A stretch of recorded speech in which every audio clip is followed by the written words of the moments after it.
That one looks like it's still attached a little bit up there. Gonna have to be careful and get this one on the ground before we try to scoop it up.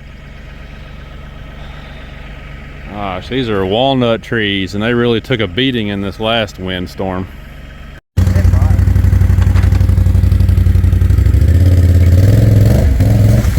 Wow. See if you can drag it to the pile.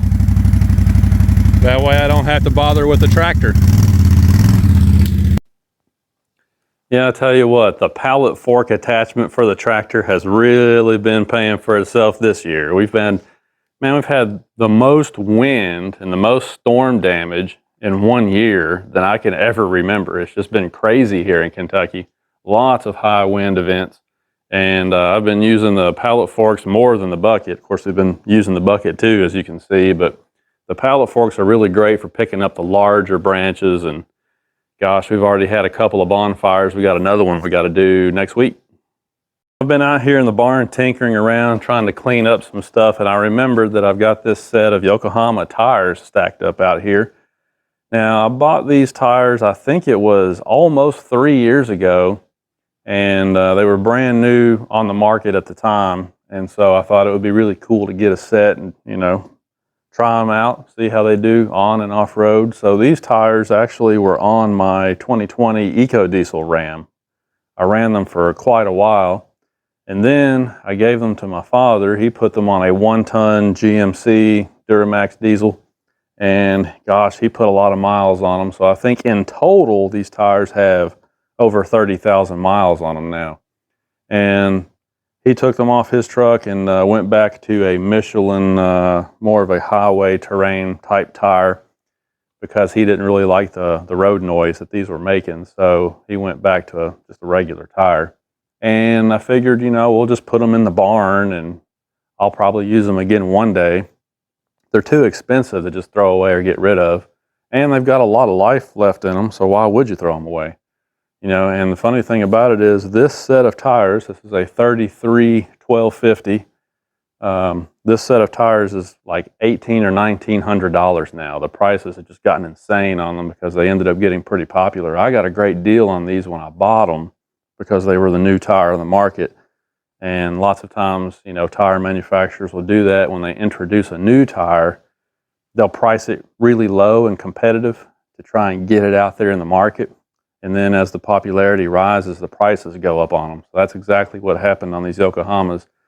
These things are super expensive now. Generally, they're well over $400 per tire. So anyway, they've been stacked up back here in the barn for quite a while. And I just thought while I'm out here cleaning that I would revisit these tires, because I might try to put them back onto a truck and run them a little bit more and continue that long-term review that I originally intended to do. So, you know, let's just kind of revisit this tire again. So like I said, over 30,000 miles in total on this set. This one I think had been used on the rear of my dad's Duramax, because you can see that it's worn down a little bit more.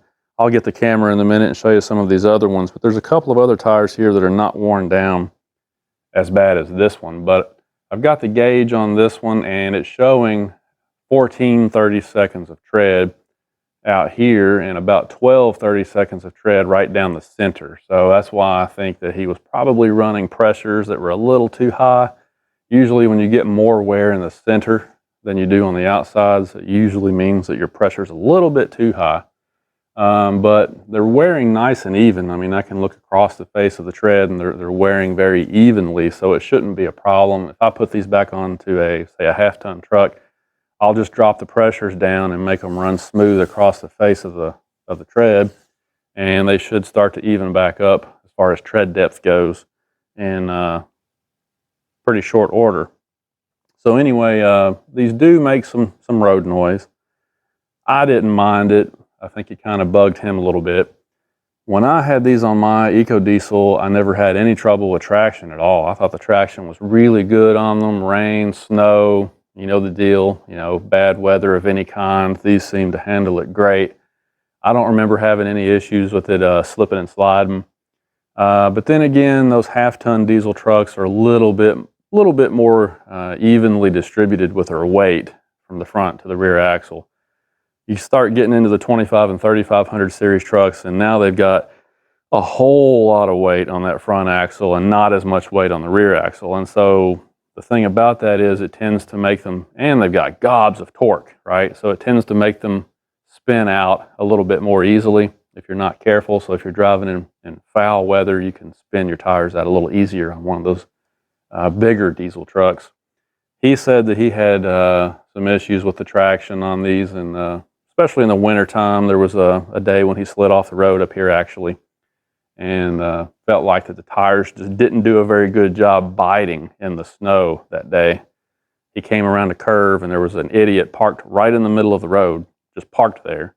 So he hit the brakes to try and stop, and instead of stopping, the truck just slid off the road.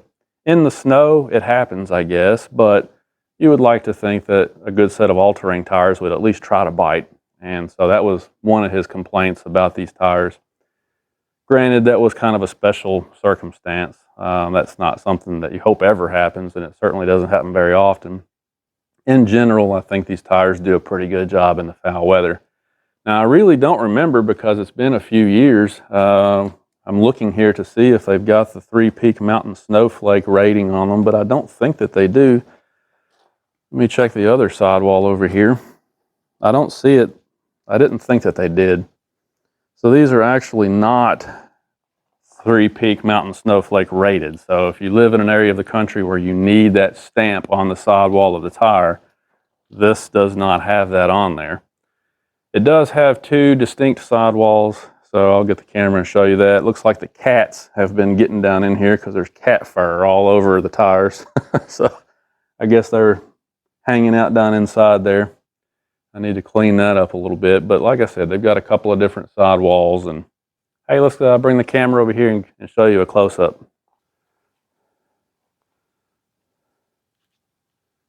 So you remember you've got this sidewall here, and this is not the one that I ran on the outside, but I might run it on the outside this time. Since I have to get the tires remounted on some wheels, I might mount them with this sidewall out, and that might even help the tread to, you know, wear back down more evenly again. And then of course you've got this other sidewall, which personally I kind of like that sidewall better. I think it looks pretty cool. I don't know if this is going to work, but let's zoom in here. And you can see right around there, 1430 seconds. 1430 seconds is where this outer tread is with over 30,000 miles on them.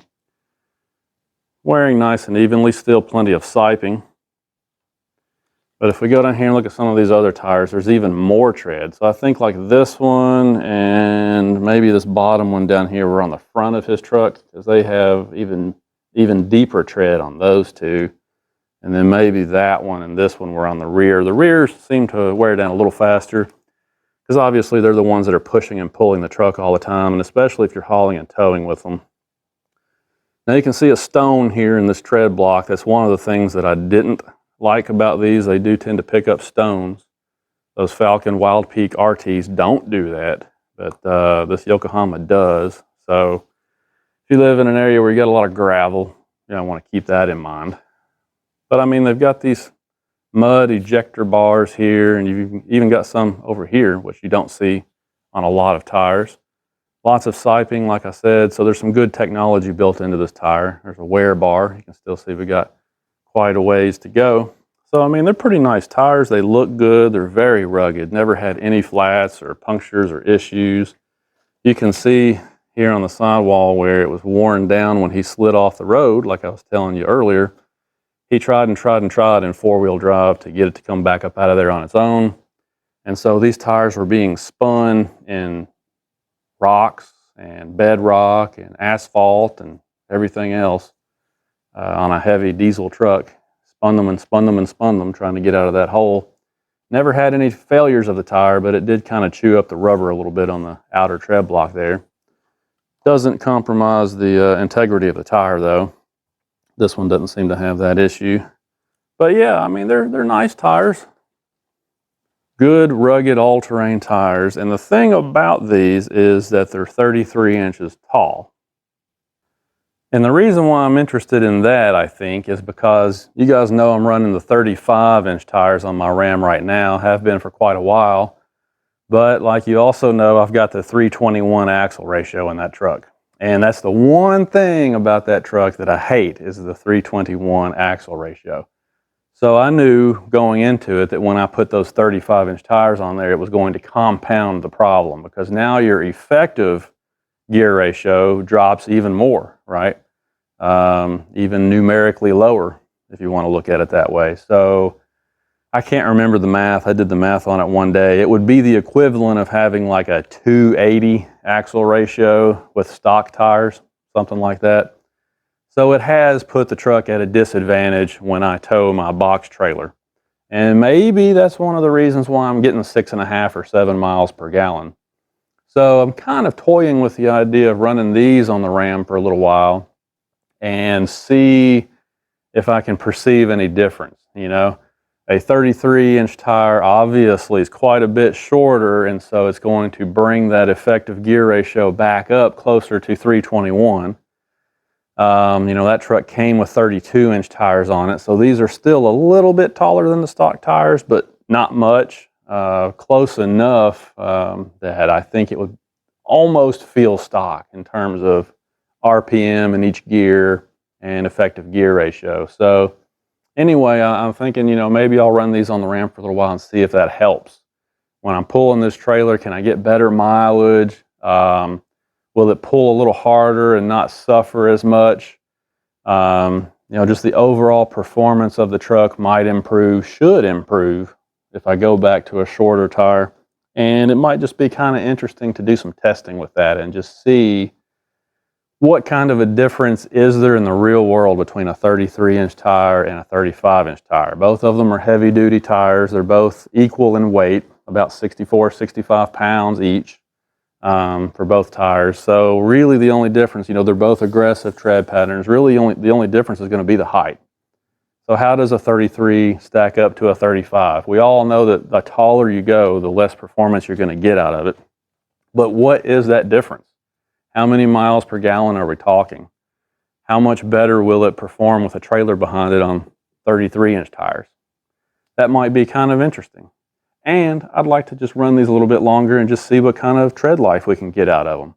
You know, for $1,800 or $1,900 a set, it would be real nice to know how many miles total you can get out of a set of these tires. So let's see. I'm thinking about doing it, but we'll have to get some 18-inch wheels, because the wheels on the Ram right now are 20s. So I'll have to find some 18-inch wheels to put these on, because these are made for, you know, I originally had these on 18-inch fuel. Can't remember exactly which wheel I had, but it was a fuel brand, and they were like 18x9 wheels. I remember that it was a fuel wheel, though, because they were pretty expensive. I'm going to find something a little less expensive this time, and we'll try them out and see. So let me know what you guys think. And if you've got these tires already, what's your experience with them been? Well, that's all I've got for now, fellas. I'm going to head on out.